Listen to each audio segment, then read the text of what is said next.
ఎన్టీఆర్ జిల్లా తిరువూరు నియోజకవర్గ కార్యాలయంలో ఇన్ఛార్జ్ సేవల దేవదత్ సమావేశం నిర్వహించారు.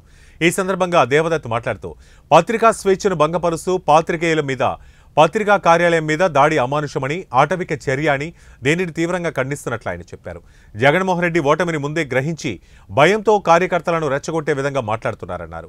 ఆంధ్రజ్యోతి విలేకరి శ్రీకృష్ణను 1 కిలోమీటర్ దాకా వెంటాడి హింసించి తమ సైకో ఇజాన్ని చూపించారని ఆరోపించారు. అంతేకాకుండా కర్నూలులోని ఈనాడు పత్రికా కార్యాలయం మీద కూడా రాళ్లు వేసి అద్దాలు పగలగొట్టడం చూస్తుంటే వైసీపీలో అసహనం పెరిగిపోయి ఓటమిని ముందే ఊహించి తట్టుకోలేక ఇలాంటి భౌతిక దాడులకు దిగుతున్నారని ఆయన చెప్పారు. చొక్కా చేతులు మడత పెట్టాలంటే దొమ్మిలాటకి సిద్ధమయ్యారు. ఈ రెచ్చగొట్టే వేటను చూసి దొమ్మిలాటకి వారు సిద్ధమయ్యి దాని ఫలితమే ఆంధ్రజ్యోతి విలేకరి శ్రీకృష్ణ మీద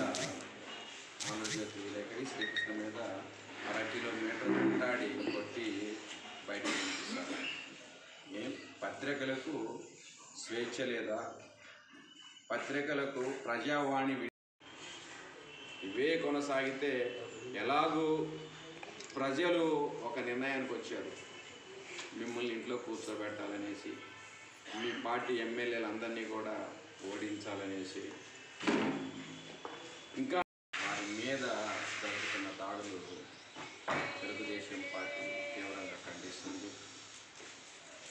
మనం చూస్తుంటే జగన్మోహన్ రెడ్డి నాయకుడు అసహనంతో, ఓటమి భయంతో దాన్ని తట్టుకోలేక ఈ అరాచకాలు సృష్టిస్తున్నారు.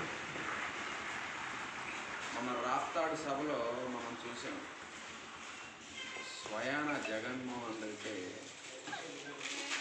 రెచ్చగొట్టే